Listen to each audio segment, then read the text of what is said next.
guys, and welcome to Michaela's 1 year update. She turned 1 about 2 weeks ago. What a big milestone. I was getting emotional over it very much the day before, and she's no longer a baby. It's her first toddler update. I vlogged her birthday. That video went up last week. If you haven't checked it out yet, I will have it linked up here and in the description below for you. We went on vacation with my husband's family to Florida, which means Michaela had her first flight. In fact, she had 2 flights, going there and coming back.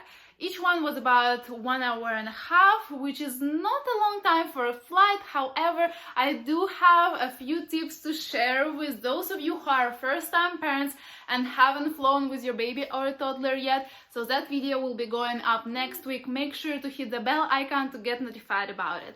And let's get into this update, and I think we will let this little one go play because she won't let us film this video. Okay, Mika, go.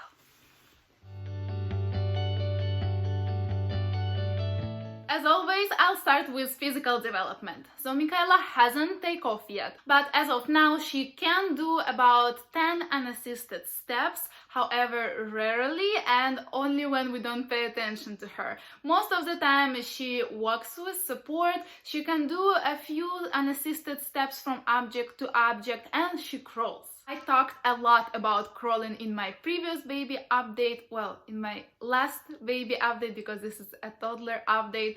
So yeah, I'm very glad that she have crawled for so long. It has been over 4 months now. It is so good for her brain and body development, and now she crawls less and less every day, and we see more and more progress in walking. I don't stress about it. She is learning to walk on her own pace. She did her first unassisted step or two at about 10.5, closer to 11 months mark, and I feel that the moment when she will take off and run around is so close. And all I do for it is give her space and time on the floor. As always, I don't keep her in a high chair or a play yard. I also make sure she does some squats during the day to strengthen her legs, like she will stand up and then squat to pick something up from the floor. Then I walk with her, holding her behind by the waist or holding her hand. She got 2 more teeth since the last update. Now she has all 6 of them, and she chews with them very well. I'm finally calm about giving her hard foods like apples, pears, and dry fruits.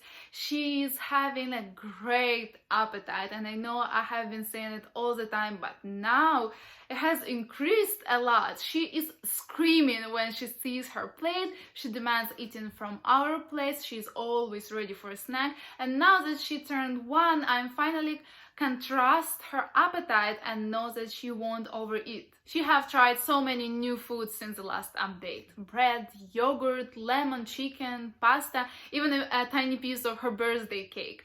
And I can't say that she's a picky eater, however, she definitely has the foods that she loves and the foods that she doesn't like much, just like all of us do. And for instance, if she doesn't want to eat chicken today, she will clearly let you know that she won't eat it. Now I can give her some salted foods. This happened a lot on vacation, and I still try to keep her away from sugar and white flour. Her birthday was an exception, of course, but I will be trying to do so as long as I will be able to. And I think the best way to keep our kids away from sugar is to improve our own diet, because your kid will never ask for unhealthy sweets if nobody around eats them. I'm working on teaching her to feed herself with a spoon, and she has improved a lot since the last update. She's not throwing her food on the floor uncontrollably anymore, and she's actually enjoying feeding herself with a spoon. Of course, I help her still, but she's doing pretty good already. And also she enjoys sharing her food with us. This is so sweet.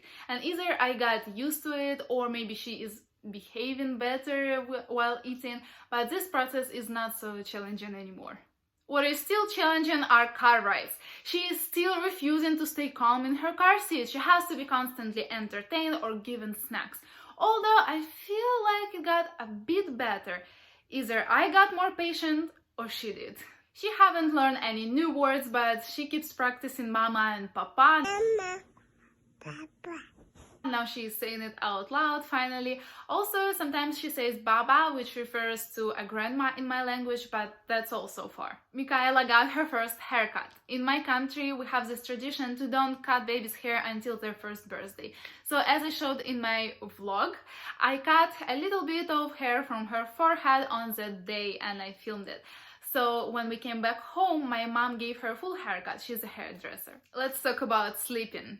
She started to have some longer sleep stretches from about 11 and a half months of age, which was just recently. I'm talking about like 5-hour stretches, but that doesn't happen all the time. She does wake up about 2, maybe 3 times, so that I don't even remember waking up since we're still co-sleeping. It's very convenient in this case, so that in the morning I feel like I had a good deep night's sleep, and I haven't felt like that for over a year. But as I said, this is not the case all the time, and half of the time she still wakes up about every 2 hours, and some early mornings she will want to cluster feed constantly, and I'm patiently waiting for the moment when she will start sleeping through the night.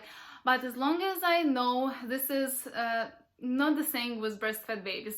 This does not happen very fast with breastfed babies. So if your baby is also breastfed, let me know in the comments below if he or she is sleeping through the night yet and how old is your baby. So yeah, we're still going strong on breastfeeding, and I plan on doing a whole separate video about it, 1-year breastfeeding update, to share when and how I plan on weaning and what is our routine looks like, because the rules have changed. She learned how to get down from the couch or bed, she learned how to close and open the door, now she puts her toys back in her basket, she's learning how to throw a ball, she still enjoys diving and swimming, she loves to interact with kids, and she's just a smiley, happy baby. It has been very powerful and transitional year for me as a first-time mom, and even though I made many mistakes, motherhood has been a learning process. I am proud of what I achieved. So here are 3 of my main motherhood goals that I set for this year, and the first one is to do everything that is in my power to get my baby to crawl. The second one was to introduce solids right to make sure that she develops a good appetite, and the third one is to breastfeed at least until 1 year. So I did it, and I feel so good and so proud to say this, and I shared my journey and the tips I've learned along the way here on my channel to help you girls be confident mamas and achieve your motherhood goals. And if you like this video, please give it thumbs up, it helps YouTube algorithm tremendously. If you're new here, consider subscribing because I post a new video every single Thursday, and I want to wish you to have a happy motherhood, and I'll see you next week. Bye!